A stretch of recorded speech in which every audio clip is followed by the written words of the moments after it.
शाहिद कपूर की फर्जी का इंतजार तो सबको था और अब ये मार्केट में भी आ गई। आपने देखा या नहीं? अगर नहीं देखा तो देखिए जरूर, क्योंकि कहानी बहुत अलग है और रियल भी। पर आपको साथ ही साथ ये भी बता दूं कि शाहिद कपूर की वेब सीरीज डेब्यू है तो अच्छी, पर बहुत स्लो है। कहानी कुछ ऐसी है कि सनी यानी शाहिद कपूर एक पेंटर है और वो कोई नौसिखिया नहीं बल्कि बहुत ही पहुंचे हुए टैलेंटेड पेंटर हैं। हर एक चीज की कॉपी बना सकते हैं, पर संसाधनों की कमी के चलते तंगहाल जिंदगी जीने को मजबूर है। उनके नाना यानी अमोल पालेकर का प्रिंटिंग प्रेस है, नाम है क्रांति। क्रांति अखबार से दुनिया में वे क्रांति करना चाहते हैं, मगर न के बराबर लोग ही इसे पढ़ते हैं। नाना पर उसी इलाके के बड़े लोगों का कर्ज है। दूसरी ओर इंक्वायरी ऑफिसर माइकल को मंसूर दलाल की तलाश है, जिसके नकली नोटों की वजह से इंडिया की इकोनॉमी प्रभावित हो रही है। इस काम में उसकी टीम में मेघना जैसे प्रतिभाशाली ऑफिसर्स हैं। सनी अपने नाना के सपने साकार करने और उनका कर्ज चुकाने के लिए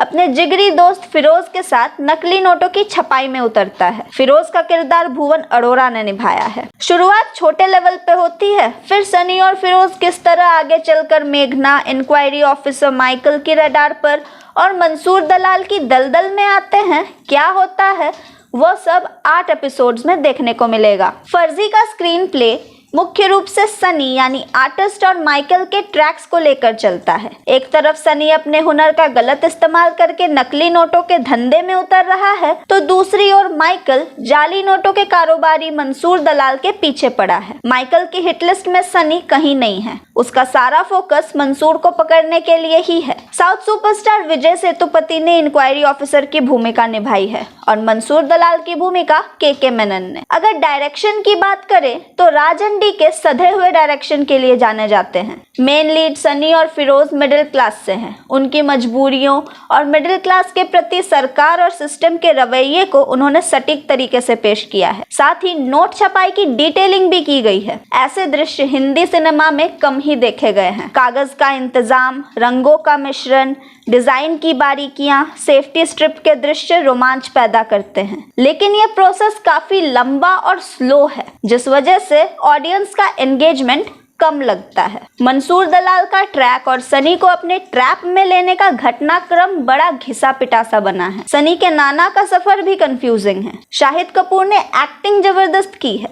मिडिल क्लास वालों की तकलीफ, उनकी बेबसी को काफी अच्छे से दिखाया भी गया है और शाहिद ने बखूबी निभाया भी है। उनकी बॉडी लैंग्वेज और डायलॉग डिलीवरी रोल के हिसाब से है। अच्छी कास्टिंग और काफी हद तक कसी हुई अच्छी राइटिंग के बावजूद फर्जी के मेकर्स माइकल का किरदार रचने में गच्चा खा गए। माइकल की कहानी सैकड़ों फिल्मों या दर्जनों वेब सीरीज में नजर आने वाले पुलिस अफसरों की कहानी जैसी ही है। बर्बाद घरेलू जिंदगी, बीवी से बच्चे की कस्टडी की लड़ाई, डिपार्टमेंट में किसी काम का न होना, नेताओं की डांट डपट वगैरह वगैरह। विजय सेतुपति कड़क जांच अधिकारी के रोल में भी एवरेज लगते हैं। विजय का यूज अच्छे से नहीं किया गया है। इससे पहले द फैमिली मैन 2 में इसी राजन डीके ने साउथ की समांथा रुथ प्रभु और प्रियमनी से असरदार काम निकलवाया था, पर यहाँ साउथ के विजय सेतुपति से वो नहीं करवा पाए हैं।